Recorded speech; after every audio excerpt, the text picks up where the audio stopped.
steps to improve your own health, and coming out to get information, even though there's so much available online, but conflicting, contradictory, what do we do with that? I'm sorry if you're here because your brain's not working as well as you'd like it to be, but that's why we have this topic tonight. So just give me an idea of what drew you out to this topic. Is it memory concerns? Any hands up for memory, short-term, long-term? Okay, difficulty finding words?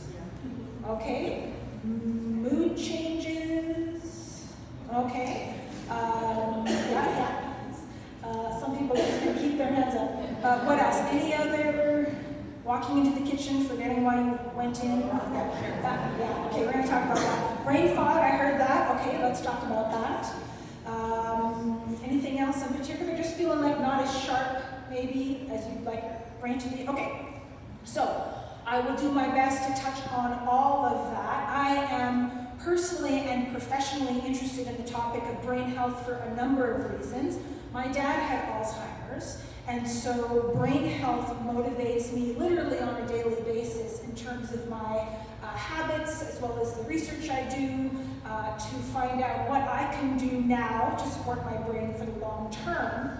But specifically, there is both new information coming to light and a new understanding of the changes that happen to brains at midlife. What does that mean? Well, that can be anywhere between 45 to 60, depending on the individual.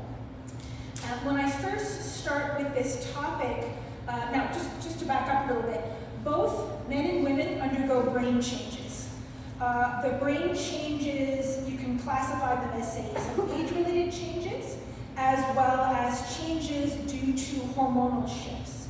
Age-related changes are kind of similar for men and women. The hormonal shifts, of course, are different for men and women because the nature of women's hormonal shifts is often more dramatic. Men have declines in testosterone that can affect the way the brain functions, but that tends to be less dramatic, slower, you could say slower and steadier, and not always negative. So I'm going to start this talk looking at hormonal shifts. So at first it may seem as if the information I'm speaking about is mostly geared towards the ladies, but you'll see I'll bring it all together because beyond that part of it, the basics in terms of how the brain works and how it stops working can apply to everyone. Who here is concerned about specifically, say, menopausal brain changes from what may be happening? Yeah, okay, I'm definitely going to focus on that. So, big agenda, lots to cover. Feel free as we're going along to put your hand up if there's any point that seems unclear. I'll do my best to make that clear and give you some sort of practical news you can use and a greater understanding of what's happening in the brain. So we're going to look at hormonal changes and how they affect the brain. Key nutrients, being a naturopathic doctor, I'm going to focus on the nutrient aspect of things. I'll also talk about the role of sleep and the role it plays in brain health, the importance of that, as well as some specific targeted exercise and lifestyle shifts that have been clinically shown to support brain health. So, as I mentioned, I'll start a little bit with the women because the changes that we go through at midlife, well, for everybody, we have recently learned, or science has recently learned, that the brain undergoes a restructuring process at midlife, sometime between, depending on the age group, 45 to 60. A process that can take between 2 and 7 years. The brain actually restructures. We're just beginning to learn more about this. We don't know a lot about exactly what's happening at this time, but we do know that this can cause temporary changes in the way the brain functions. That's not to say it's all downhill for midlife. It seems to be an adaptive process for a lot of people, but more adaptive for some than others, and some of us will suffer with symptoms more than others during this transition. So that can affect everyone. Specifically looking at women and the effect that we go through. So 100% of women will go through menopause.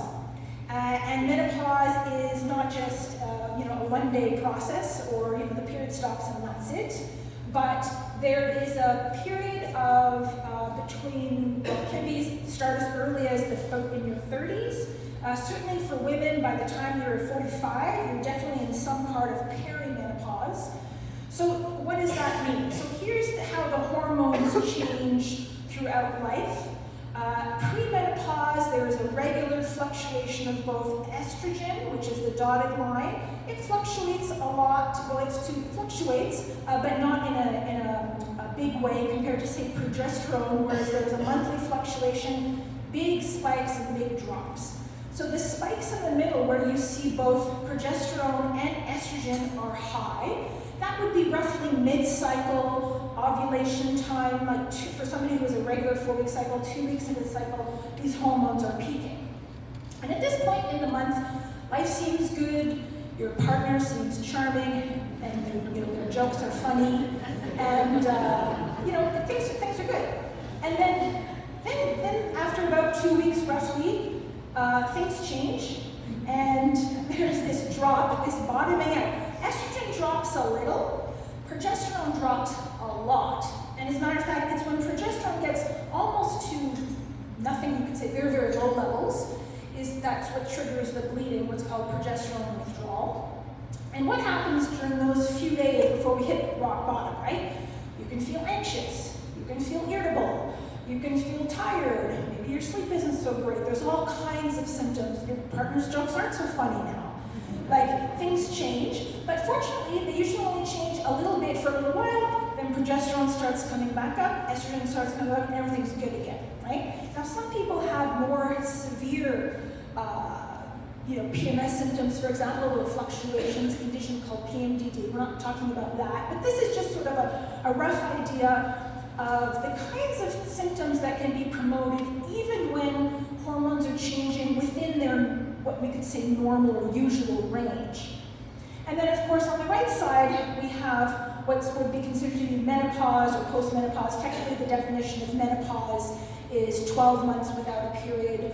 And at this point, 12 months, then progesterone is just about flatline, there's almost none of it, and estrogen follows. Progesterone actually declines before estrogen. Not many people are aware of that. A lot of the symptoms that we experience are from declining progesterone, far sooner than declining estrogen, but they both play a role. Okay, so that's premenopause.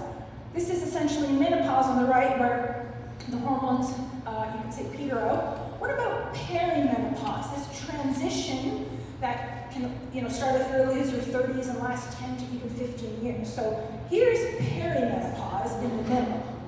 As you can see, the hormones are still fluctuating, but with no particular rhythm necessarily. Estrogen can be higher, progesterone can be higher, up and down. When you see these peaks here, sometimes there are long periods, sometimes there are skipped periods, sometimes there's heavy bleeding that won't stop for weeks on end.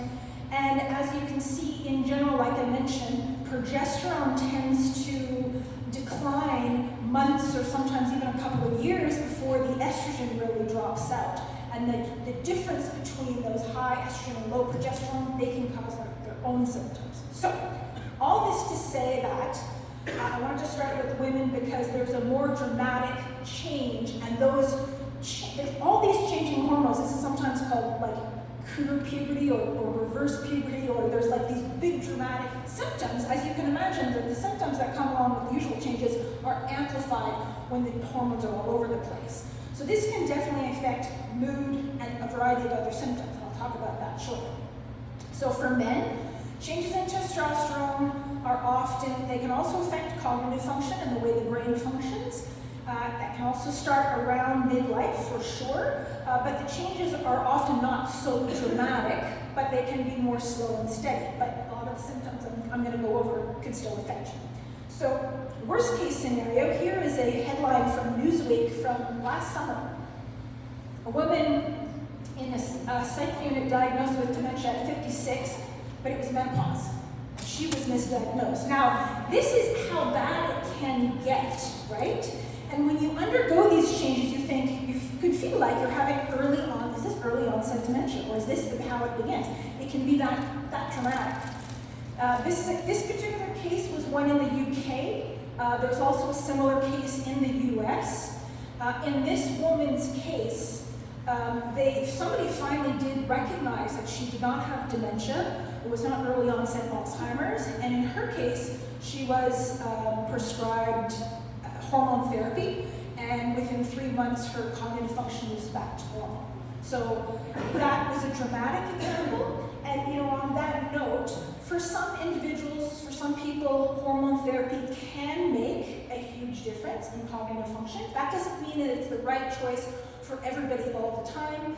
Depending on health conditions, you may not be a good candidate for hormone therapy, and we now know that hormone therapy is much safer than we thought for many generations due to misinterpretation of some of the research that was done around hormone therapy in the early 2000s. So I mentioned this as a PSA. We won't be talking about the ins and outs of hormone therapy. So the purpose of this talk is whether or not you're taking a hormone therapy, or maybe you haven't got there yet, or maybe you have started and it can take a while, it can take a year or sometimes more to get the right dose. Regardless, what can we do to help brain function? And this is where this applies to both men and women. Okay, so we talk about brain function. What do we mean? What kinds of symptoms? So we'll do a little tour of the brain. So the brain has, we think of hormones as reproductive hormones. Of course they are, but for both men and women, our brains develop on hormones, and they play a major role in the functioning of our brains. So when testosterone levels decline, or estrogen or progesterone levels decline, that can really impact the function of various areas of our brain. And sometimes those are dramatic symptoms, sometimes those symptoms take longer to arise. So let's see some of the symptoms that can arise. So in this particular diagram, the hormone that's shown up there is estrogen, estradiol, but this applies to estrogen, progesterone, and testosterone. And this looks at different areas of the brain. So this is slightly simplified. There's never one single area of the brain responsible for one part of brain function. Usually there's participation between different areas. But to keep things simple, we're going to look at mapping different parts of the brain and what those parts do, and what happens when those parts basically go offline because your hormones are declining. So the very front of the brain, top left here, the prefrontal cortex, this is like your brain CEO. This is responsible for planning, organizing, thinking through if you just, you want to react to something and the front part of your brain says, maybe we shouldn't do that. That's that part of the brain. So when hormone levels decline and this part of the brain goes offline, we can end up feeling overwhelmed, almost a sense for some people of having ADHD. Even your regular task list just seems like beyond your capabilities. So when this part of the brain goes offline, it can become really difficult to manage life. Then next, coming down here to what's basal forebrain, this part here is responsible for learning and memory. So this, we're getting into the areas of the brain, this part as well as the hippocampus often gets affected in Alzheimer's disease. And so when this part goes offline, this is when we get things like misdiagnoses of dementia and people being put into psych wards, but our attention and focus can change. Down here in the middle of the brain and the hypothalamus. Now these are more classic areas that we can associate with, say, menopausal changes, things like hot flashes, night sweats, weight gain. Interestingly, the sleep area, the insomnia problem, often comes from this part here. And then moving down here, the amygdala. This one is responsible for rage. Rage is a real thing. It suddenly feels intense and uncontrollable because this part of the brain can't regulate itself when it's missing a hormone. So this is the amygdala. So emotion, motivation. Interestingly, this part of the brain is responsible for both rage and apathy.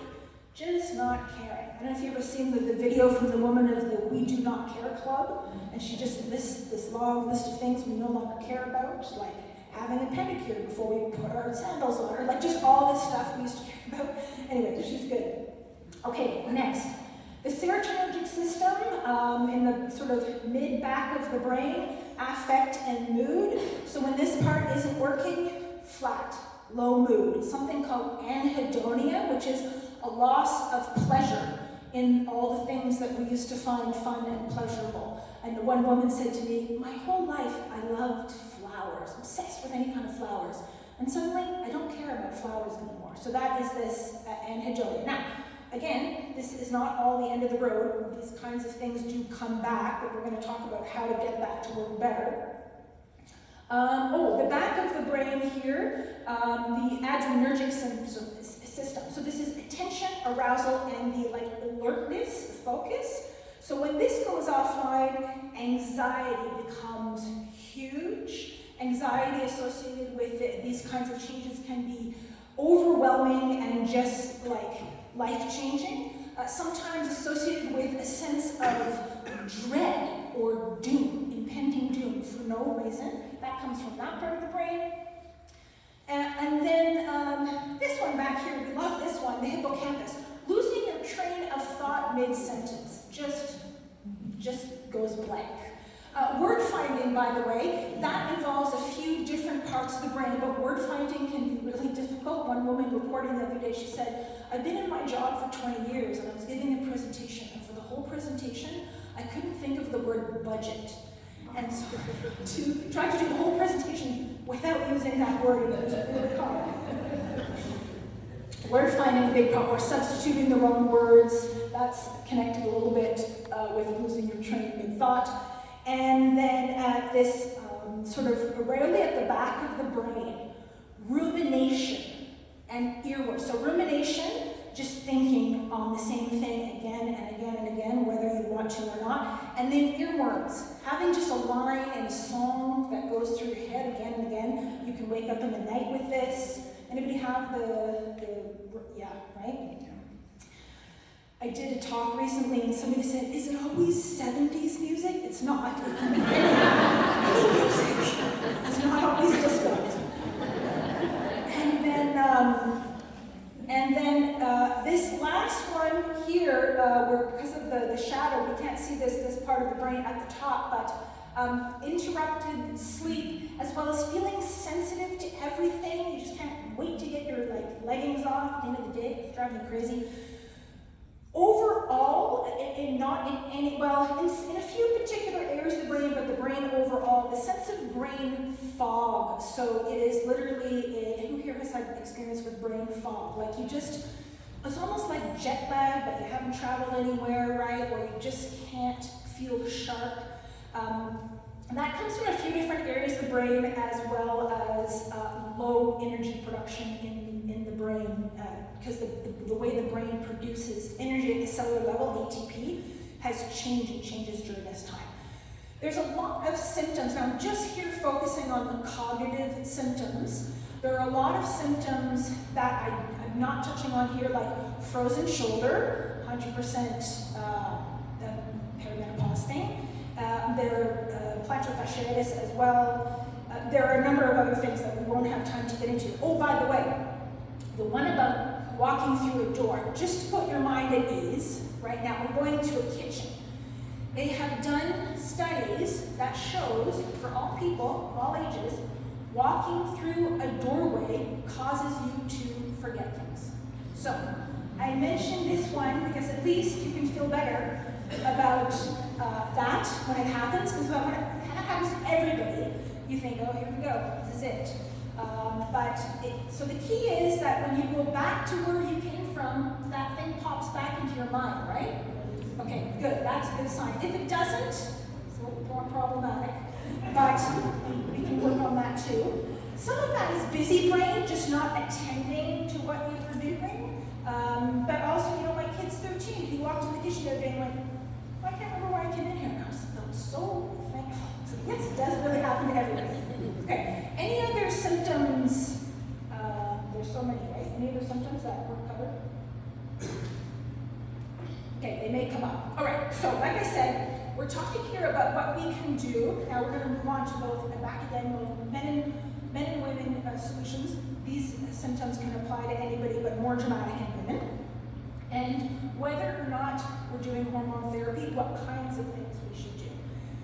Strangely, unexpectedly, or interestingly, one of the things that really affects brain function that can go unchecked for both men and women are iron levels. And it goes unnoticed because we tend to think, oh, especially women hit menopause, they can't have low iron anymore, right? Turns out that's not true.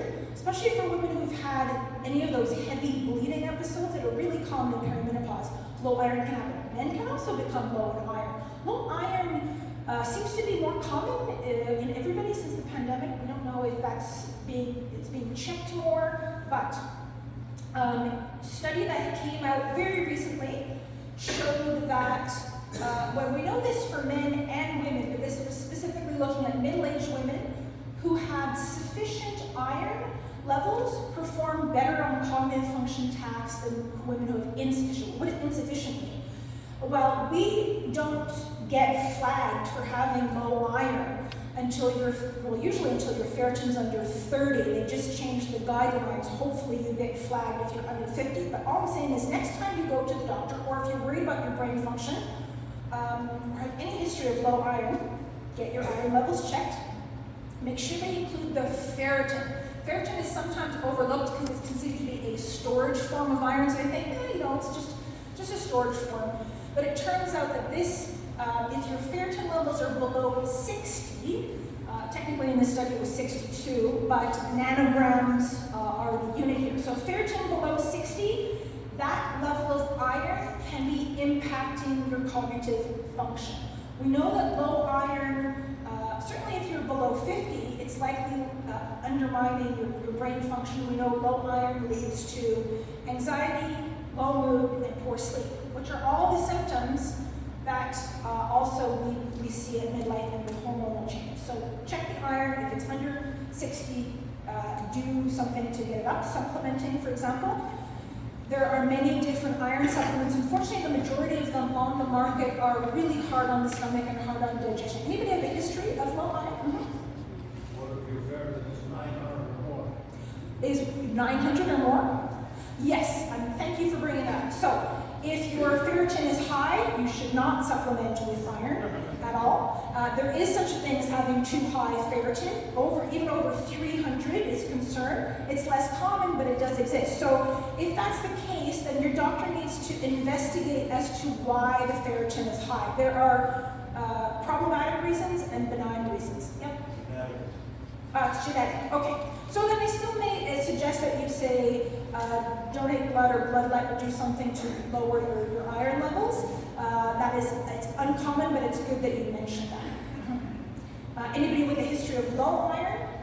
If you ever had a history of low iron, don't assume that it's okay now, because iron is like slip away on you, right? So in terms of iron, like I said, options, you want something that is gentle on the stomach.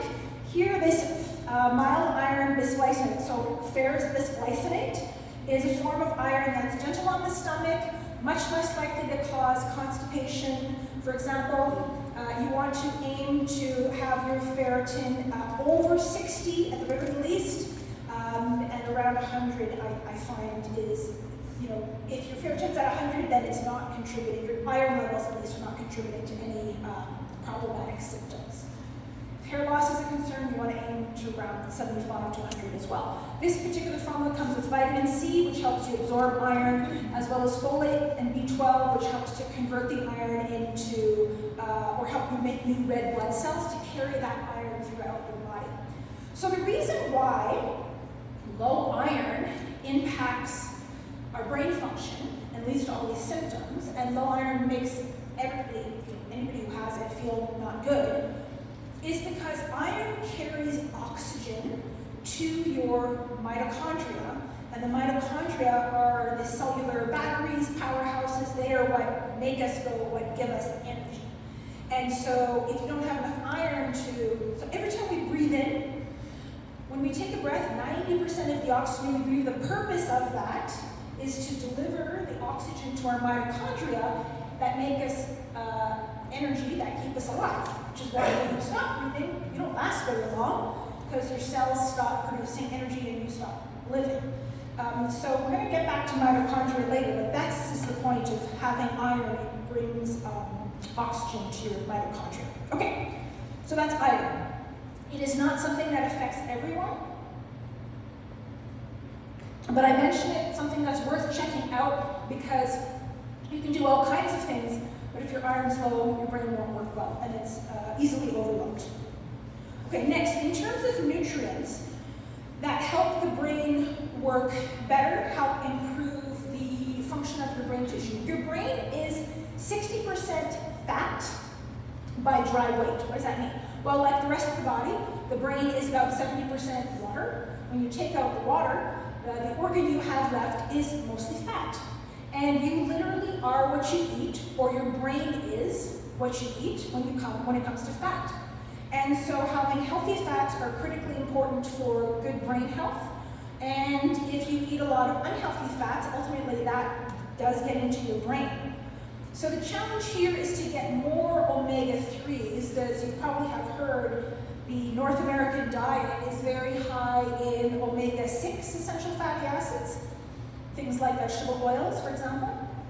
And not to say they have no place in a healthy diet, but we tend to have more of them, and they seem to be more present in processed foods.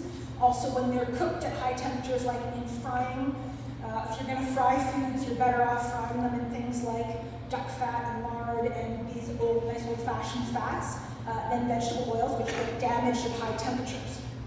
So, but those are the omega-6s. We want to increase the omega-3s because our brain runs on, you can think of like omega-3s to omega-6s like the gas and the brakes in terms of our brain function. So we want to get the brain working. We want to increase our omega-6 intake. So this picture shows some, fish. We know deep cold water fish, the smash fish, salmon, mackerels, anchovies, sardines, and herring.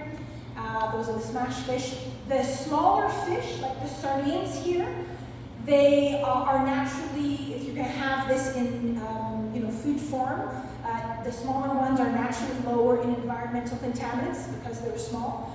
Larger fish, I don't recommend eating, for example, salmon every single day. You think I'm going to get my omega-3s from food only, I'm going to eat salmon every day. Unfortunately, even if it's wild caught, even Health Canada recommends twice a week typically for a large fish because they do tend to accumulate, say, heavy metals and environmental contaminants. So you want to keep it to the smaller fish, but there's lots of research around omega-3s and brain health. And there's some new research specifically about omega-3s and the benefits of brain health at midlife. So remember, we've recently learned that the brain undergoes this restructuring process, kind of rewiring. And I think that, just like during a growth period, you want to give the brain the important building blocks, and omega-3s are definitely important building blocks for this restructuring period. So we know that omega-3s for women complement the declining role of estrogen. Estrogen normally protects the brain, so when that changes, omega-3s can help step in. They help to regulate mood, big role in mood, emotional resilience. Specific studies show that have concluded that omega-3s benefit emotional and cognitive behaviors during menopausal transition. For men and women, omega-3s help to buffer inflammation, which is a big impact on our health in general, our cardiovascular health, and our brain health. So omega-3 is critical for brain health. And definitely a lot of information that says omega-3s and consumption help prevent cognitive decline. So where do we get them from? As I mentioned, deep cold water fish, smash fish. We can get some omega-3s from plant-based sources like flaxseed oil, for example, but those are short-chain omega-3s that the body then has to convert to the long chain. When you have something like fish, the fish have eaten algae and they've done the conversion for us.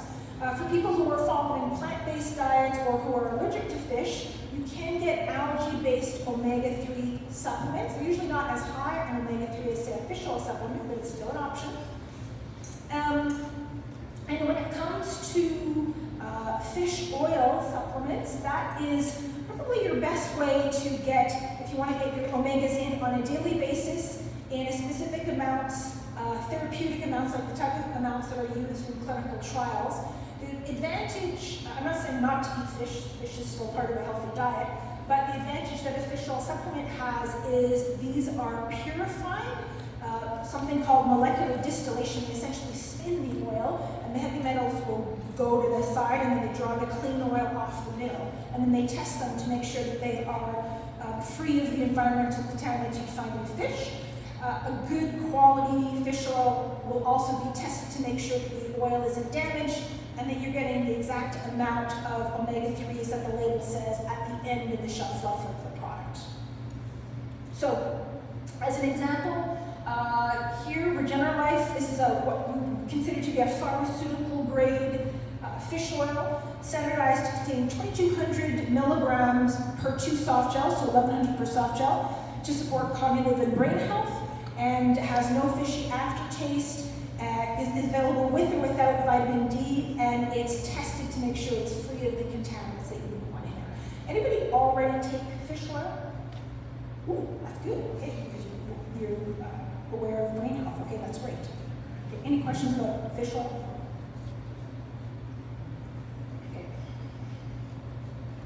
Okay, so checking iron. If it's low, move it up. Oh, yes, hi. I was wondering if there's a difference I took some where it actually took out some pain that I had from my arthritis. Yes. And if I found later when I changed brands, whoop, my pain was coming back again. Oh, I'm so glad you asked that question. That is a very important question. So the question is there a difference between fish oil brands? Absolutely. This is one of the things, to be honest, between us, more or less, vitamin D is vitamin D, vitamin C is vitamin C. Fish oil, there is a big difference in terms of what you'll find on the market in terms of purity and potency, especially the potency. So there are a lot of fish oil products on the market that either don't list how much of the good omega-3 fats you're actually getting. Maybe getting fish oil, but maybe the way they produced it, fish oil isn't just pure omega-3s. It's got all kinds of oils in there, but they need to concentrate these the omega-3s. And if it either doesn't say it on the label, or you look on the label and actually it's just a teeny tiny amount, then your pain will come back. Because yes, one of the many things that omega-3s do, and we can talk all night about omega-3s, is help relieve inflammation, so it's helpful for arthritis. And so if you switch brands and the new brand had a much lower potency, you think, it's less expensive, I'll get this. Oh, it turns out there's not much in it. So that could very much be why. Yeah. Anything else about fish oil? Right. Yes, so it does, a reputable fish oil will state on the label the amount of what's called EPA and DHA. Those are specifically the types of healthy omega-3s. Okay, so moving along to B vitamins, just a note on the role that B vitamins play. They play all kinds of roles in our brain health. Oh, yes? Sorry, I just had a question. So it says 2 soft gels is the recommended. Is it based on a 150-pound person, a 300-pound person? Great question, yes. So those kinds of doses are based on clinical trials, and in what are doses being given taken by people in clinical trials. And in those clinical trials, they don't typically measure people. It's not by body weight. Now, sometimes they do specific trials on, say, obese people or athletes or different populations, but many of the trials are just based on average individuals, and so not so much on body weight. Yeah, good question. Anything else? Yeah? On the last slide, you had the omega-3, and the other one was omega-3D. What's the difference? Oh, yes. So one of these, this one on the right has vitamin D added to it. The other one does not. So for some individuals, maybe they're already taking vitamin D, or maybe they do or don't want vitamin D. One has it, one doesn't. That's an option. Yeah. Who takes vitamin D? Yeah, living here. Well, really living in Canada, we should take vitamin D. Okay, B vitamins. As I was saying, they do all kinds of things for our brain. The humble B vitamin, the humble multivitamin, the humble B complex, all kinds of things. We know that low levels of B vitamin intake and levels is associated with more neurodegeneration and cognitive decline. We know that B vitamins help our mitochondria create energy throughout the body, as well as in our brain. They help take the energy from our food and convert it into ATP or cellular energy. We know that even low normal, so if anybody's had their B12 checked, you can have this done, if you're having your iron checked or getting a checkup with the doctor, get your B levels checked.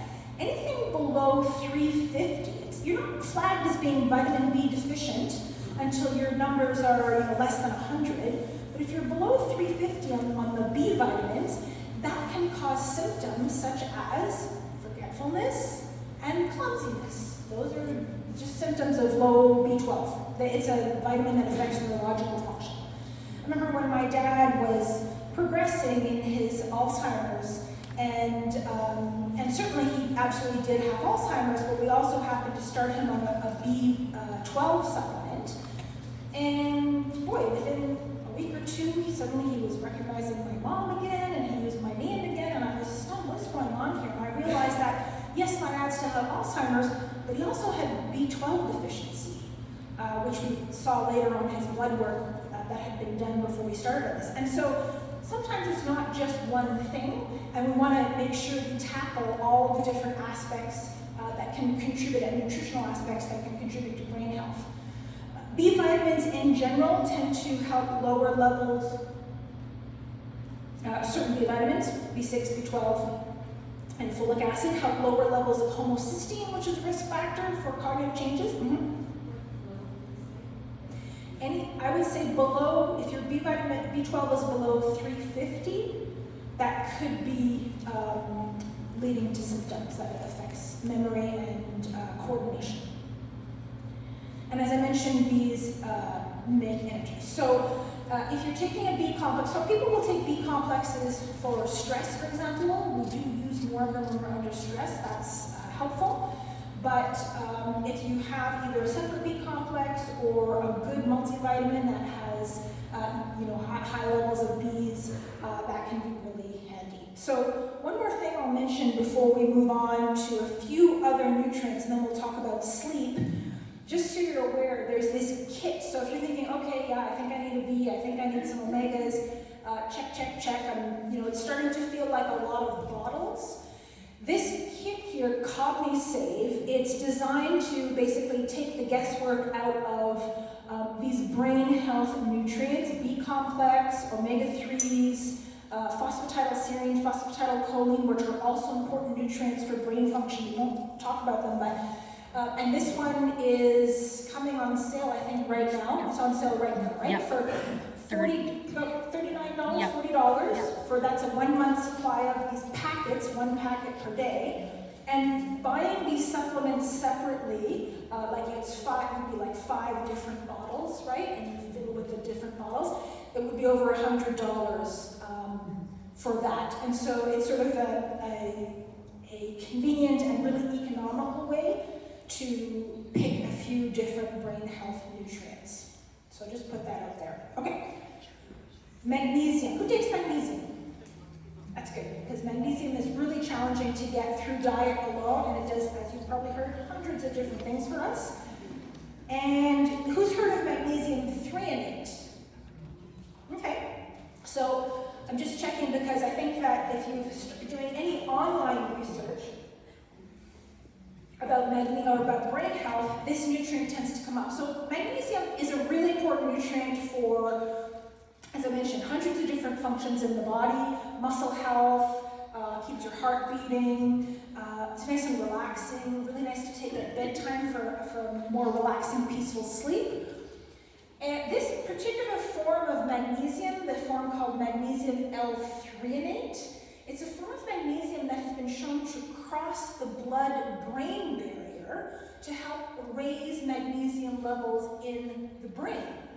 And so other forms of magnesium don't get quite into the brain to the same extent. So what does that do for you? Well, it turns out that having higher levels of magnesium in the brain helps to create more synapses. Those are the connections between brain cells, so increased synaptic density, as it's called. So this is a specialized form of magnesium. It's a little bit more expensive than a standard magnesium, but it gets into the brain in higher levels.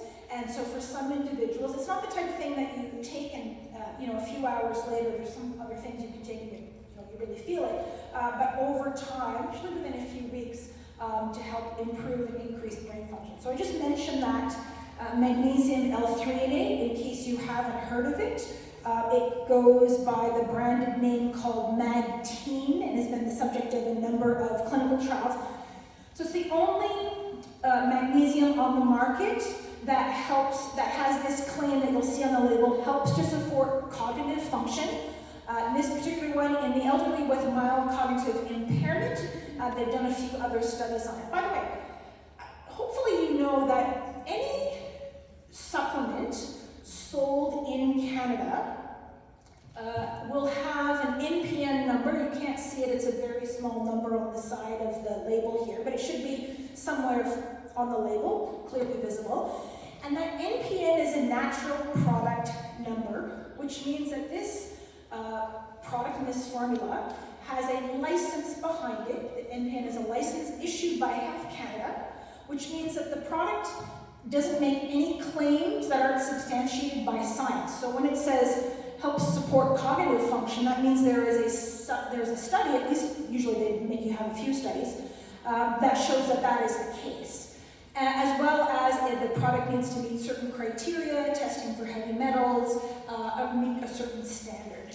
So this is another great reason to buy Canadian, is that Canadian produced supplements and supplements sold in Canada are backed by this license. So in case you weren't aware of that, I know some people are, things online may seem great, but if they're produced outside of Canada, there are only a few places in the world. Australia is reputable, a few others that have very high guidelines. But just as an aside, even south of the border of the States, there's very little regulation as to what testing needs, can be done or should be done on a product. So just in case you weren't aware of that.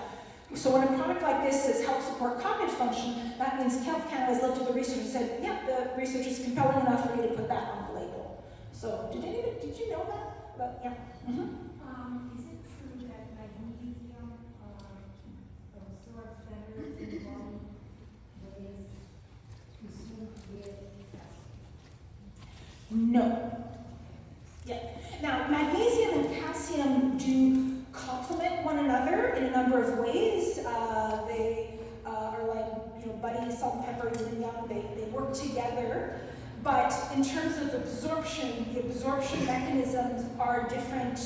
So with or without the absorption of both calcium and magnesium are independent. I have another question. Yes. Oh, yeah. I'm just wondering, there's stuff coming out all the time, and I don't know if you're going to touch on it. Is it good to take it in the morning, with food, with colic? I mean, like we talked about magnesium possibly before bed, but that gets confusing too. You know what? I'm so glad you asked about that, because I am pretty sure that I have an article on that exact topic in the magazine that you have in front of you, because I was a contributor to the magazine that has the Earth on the cover. I do? Yeah. Yeah, I think okay. I wrote that, yes, and they asked if they could include it in this. So there's an article in the magazine that covers when to take this, when to take that, morning, night, bedtime, with or without. So hopefully that answers, because it depends on every nutrient. Usually it's not super complex. Most of the time it's take things when you're eating, but there's a few variables. So that's in the article. Yeah. That never happens. Glad somebody asked about that. Okay, anything else before we move on? All right, how about the anxiety and concerns, issues? Anybody with concern? Maybe you don't want it, maybe you feel too anxious to put your hand up. So anxiety is a very common symptom that can affect us at midlife, and it can affect the brain actually at any time. And what happened to cord came loose. Okay. So here's the anxiety from what if nobody likes me to what if I'm just right and never can live up to it again, or is a different type of anxiety. She's at work but thinking about being at home in bed, or she's at home in bed and thinking about being at work, that tired and wired brain. That's a different type of anxiety or overactive brain. So there are a few things that I mention because anxiety can hit anyone anytime. For some individuals, it's a lot all the time, or it's just sometimes. And there are a number of things that can be done in the moment. Obviously, things like deep breathing, we know that's important. Exercise in general. I'll talk about that at the end for brain health and anxiety and mood. But in the moment, there are 2 amino acids that are really, really helpful. You can take one or the other. L-theanine and GABA. I'm going to scooch forward here. So L-theanine was originally identified in green tea. Of course, green tea has caffeine. You can't take that all the time. But L-theanine is available on its own without the caffeine in supplemental forms, capsules and chewable tablets.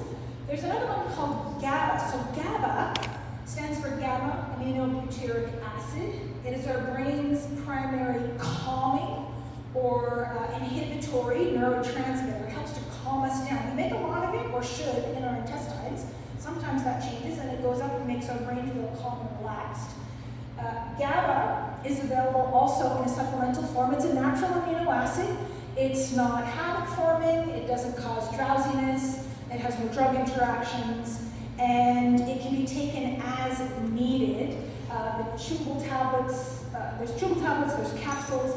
Usually with the chewable tablet, it's one as needed. People who feeling anxious, jittery, nervous, brain's going, can't settle.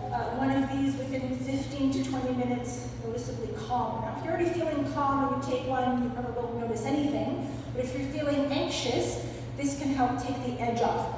The directions on the bottle says 1 to 2 tablets 3 times daily. It's just one as needed. It's, some days you may take one. If you're having an anxious day, maybe 2 or 3. I know an individual who was highly anxious, was prone to panic attacks, and for years he took three times a day. It probably got pretty expensive. He was buying it by the case, but it worked very well for him. So the point is here, it's one as needed. Some days maybe you don't need them. It's also really nice at nighttime for calm, peaceful sleep, nice with the magnesium. So if you're not aware of GABA, I like to mention this because it is a wonderful thing to have, on the bedside stand or the glove compartment or the desk at work or whatever in your natural medicine cabinet to have a quick relief from anxiety. Anybody take GABA? I've tried it, or a GABA fan? Oh no, it's okay. Yeah, like I said, it won't make you groggy or feel off. They've done some really interesting research. The Japanese researchers are quite ruthless. Have you ever seen their like game shows where it's almost like they torture people for money in the house, right? Their research is insane. They make people who are afraid of heights go over these high footbridges across a canyon, and then they stop them halfway through and they take saliva samples and their blood pressure. Anyway, they found the people who take the GABA when they go across the bridge have the same levels of stress as the people who never cross the bridge and as the people who aren't scared of heights. In other words, it just really takes the edge off. So really, really nice. The GABA is super. Okay, any questions on that before we move on? L-theanine? So which one would you, how does it work? You know what? Thank you for mentioning it. So yes, so the L-theanine comes in a chewable dust just like this. Also works very nicely, right? Clear and calm the mind, the rumination, the earworms. Yeah, they're both good. It's an either or. So I, personally and professionally used L-theanine for years. I tend to use more GABA now. I know professionals who almost, duked it out over which one's better. They're both very good. Some people like one or the other, but if the L-theanine is working for you, then just stick with it. Yeah, no, if L-theanine is working, stick with it. Some people find this one a little stronger, but I think it's more a personal preference. Yeah. Okay, Before we wrap up, let's just talk about sleep. Anybody have concerns with sleep? To let me know how much time. Sleep concerns? Some, but not many. Okay, difficulty getting to sleep? Okay, difficulty staying asleep? There's more hands going up now than ever. Okay. How, waking every 2 hours? Okay. Waking at 3 a.m.? Around 3 a.m.? Lots of those. Okay. All right, so we could do a whole talk on sleep, and here I am leaving it to the left. Okay. There's a lot of things we could say about sleep. It's a very important topic. I'm going to talk, since we're speaking about brain health, and we all know that you want to sleep well, it helps with your energy and your mood, but specifically focusing on brain health and the connection between brain health. There are different, there's different phases of sleep, right? There's deep sleep and light sleep. And the deep sleep, for a long time, we didn't know what was happening. Light sleep is what's REM sleep, rapid eye movement, when somebody's dreaming. There's more deep sleep at the beginning of the night. So we sleep in these roughly 90-minute, 2-hour sleep cycles. At the beginning of the night, we spend more time in deep sleep. So between, say you go to bed at 10 p.m. Between 10 p.m. and 2 a.m., you're spending most of that time in deep, what's called stage 4 sleep. After 2 p.m., 2 to 3, for the rest of the night, you're spending more time in the dream sleep, where you're spending, dreaming. The deep sleep is like physically restorative to the brain. The light sleep is more processing emotions, learning things, forgetting things that you don't need to remember, storing memories, this kind of thing. So for a long time, we didn't understand what was happening in deep sleep. We now know, in the last few years, that during this deepest phase of sleep, so often, again, this is more in the beginning of the night, there is a circulatory system, not blood, but lymph, that is in the brain that opens up only at this time, and it flushes the brain. So in the deepest phases of sleep, we are literally cleaning our brains. And if you don't sleep well, especially the deep sleep at the beginning of the night, you're not cleaning your brain. And there's an association between sleep quality in midlife and brain function and the risk of Alzheimer's, for example, decades later. And this is probably why, because if you're spending year after year not cleaning your brain because you're not sleeping, and this is partly why if you don't have a good night's sleep, you feel unrefreshed the next day. You also haven't made the energy you need to while you're sleeping, but this is a big part of it. So for sufficient brain clearance, you want insufficient brain clearance or bad brain clearance, accumulation of waste that you're not getting rid of, because every day our brain makes waste products, but unlike the rest of our body, it needs to wait till sleeping to clean it out. So sleep disturbances, poor sleep quality, stress, high blood pressure, and high levels of alcohol all interfere with this brain clearance.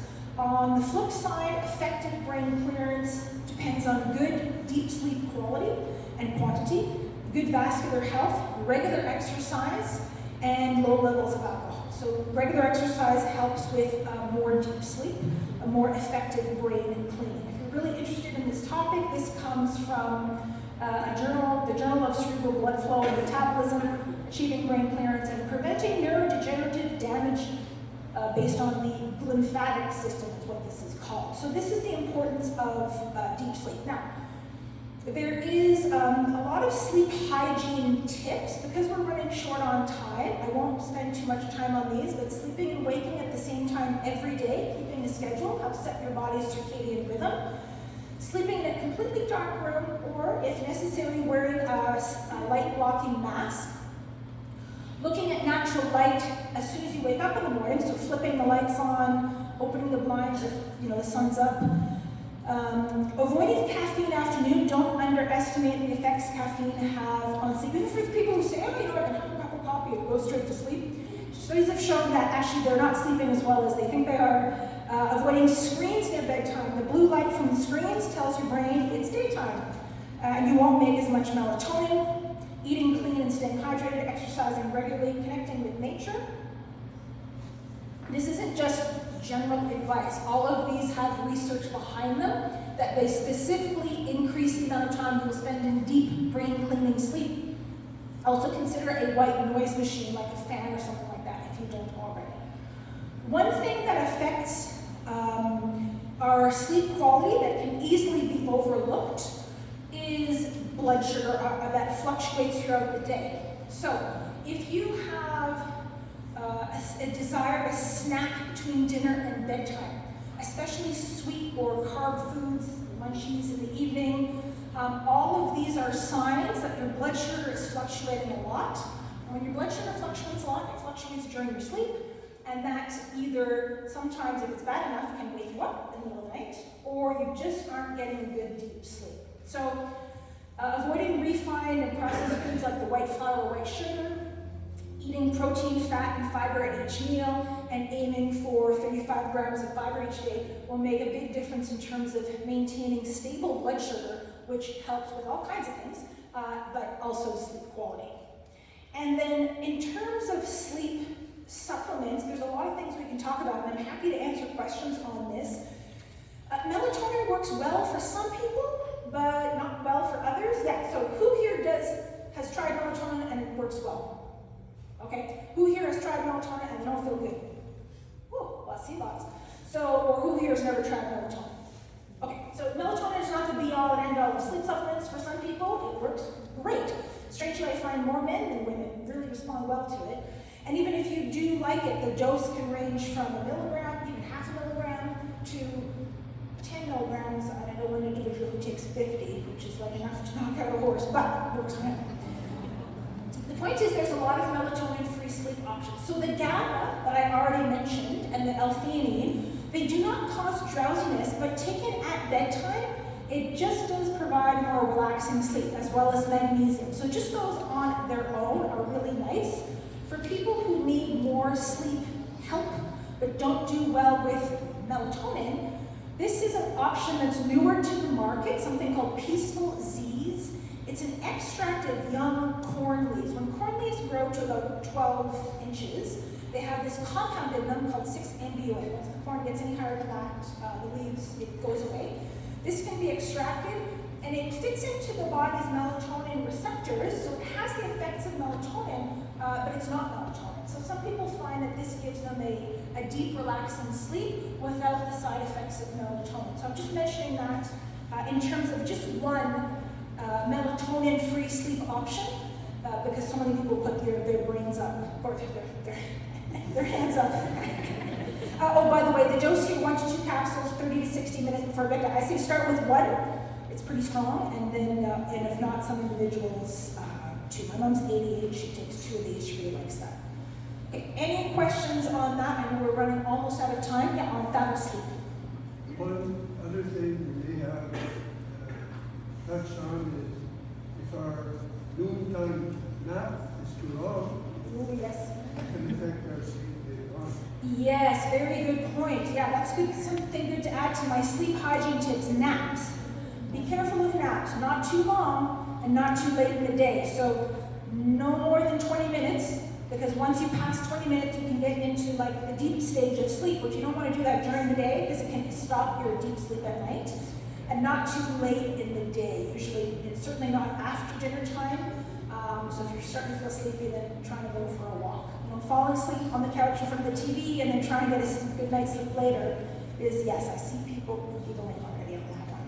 Okay, anything else on sleep? That was good tip. All right then, last but not least before, oh, what? Sorry. Yes. Is there more benefits on taking this Peaceful Z's as opposed to taking magnesium? Oh, so great question.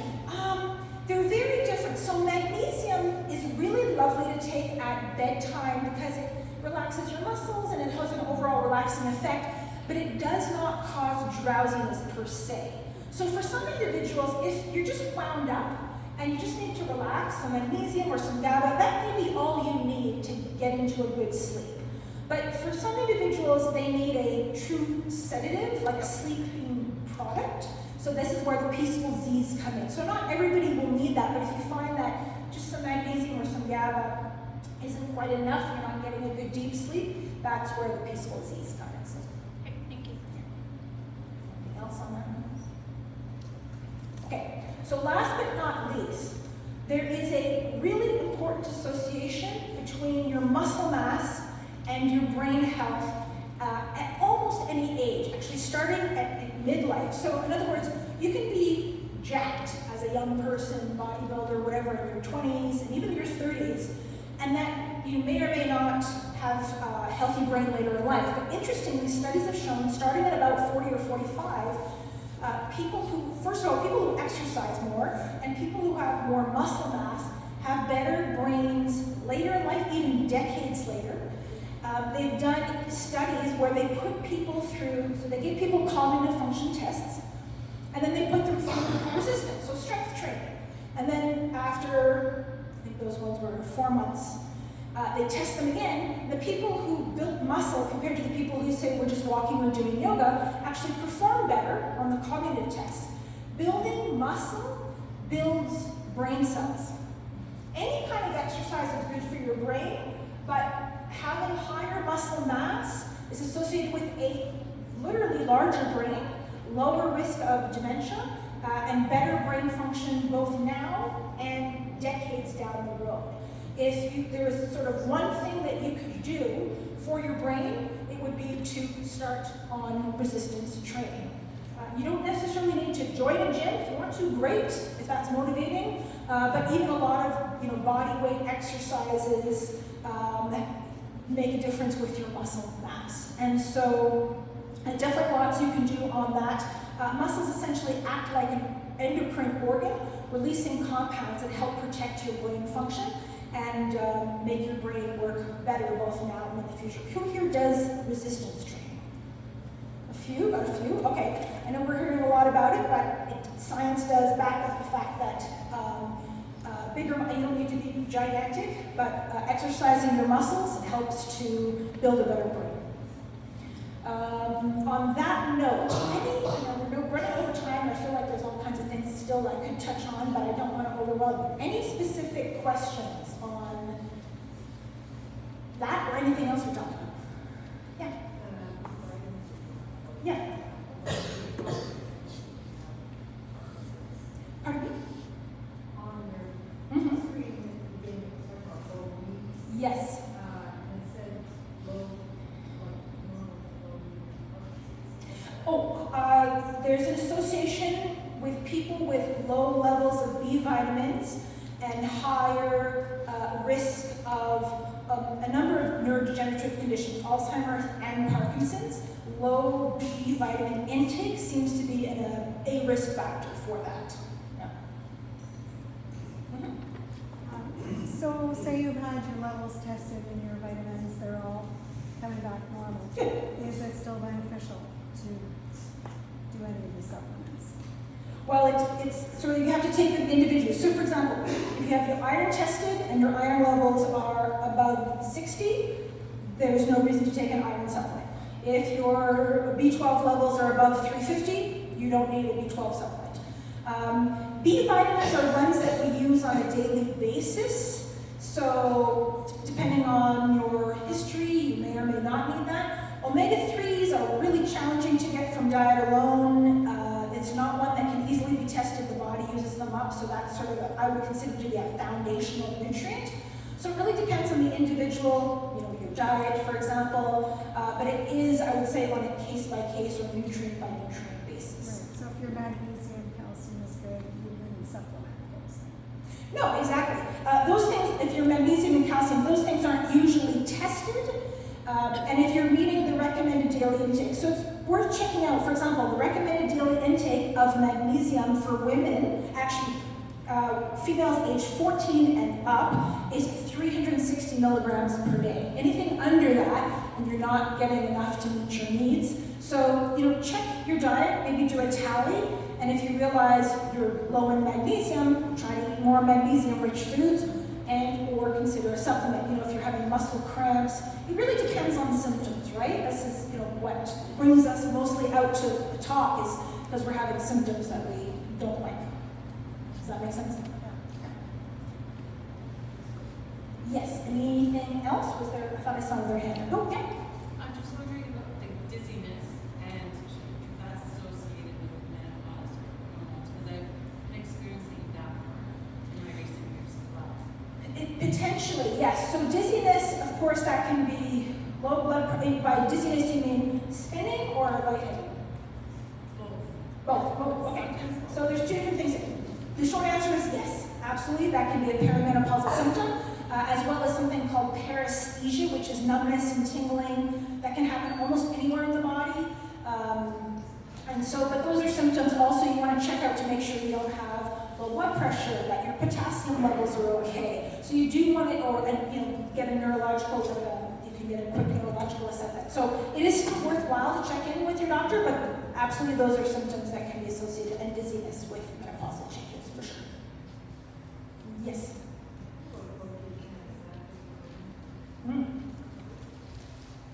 Coenzyme Q10 is, I knocked the cord. Coenzyme Q10 is very, very important for the function of our mitochondria.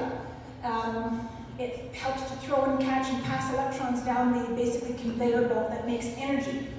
Because our brain is our most energy-hungry organ, our brain only weighs about 2% of our body weight, but it uses 20% of our body's energy, like 20% of the calories you take in through the brain. It needs a lot of energy, and so CoQ10 is very important for your brain and your heart, because your heart, of course, is always beating. Yeah. Okay, and yes? Oh, one here and then back here. Yes? Mine is totally unrelated, but I talked about magnesium. What's the difference between midlife, ketone, citrate? It is an excellent question. Okay, very good. I already talked about 3 and 8, which is a special type of magnesium that helps to get into the brain. In terms of other forms of magnesium, there are lots, but the 2 main ones you'll see in the store, the big players, are citrate and bisglycinate, I would say. Citrate, magnesium citrate, I think of it as cheap and cheerful. It is less expensive. It is consistently effective, but for some people, it can be hard on the gut. I guess that's not so cheerful, but for some individuals, it sort of, if they take too much, it can cause loose stools. Now, some people like that, if they tend to be prone to constipation, they like that. So that is an option. And then there's magnesium bisglycinate. It's a little more expensive, but it's very gentle on the stomach, won't cause any digestive upset. I say more people are going towards that form for that reason. That's basically the difference. They're both very good forms of magnesium. Citrate, less expensive, a little hard on the stomach. Bisglycinate, more expensive, gentle on the stomach. Yeah. Some of them, did you have another question? Oh, yes. That gets a little bit technical, but I'm happy to answer that. You know how I said that the role of CoQ10 is to throw and catch electrons? So CoQ10 has 2 forms, 2 names. Ubiquinone or ubiquinol, depending on whether it's throwing or catching an electron in the body. It actually goes back and forth between these 2 forms. You can buy in a supplement form. A standard CoQ10 is ubiquinone. There's a more expensive form called ubiquinol. Ubiquinol is a little bit more expensive. It is a little bit better. Ubiquinone, most of the majority of research on CoQ10 is done on that form.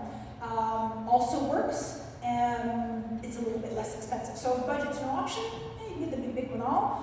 If you want to save a little money, you can also get results from ubiquinol, many studies to back that up. Yeah, I like them both.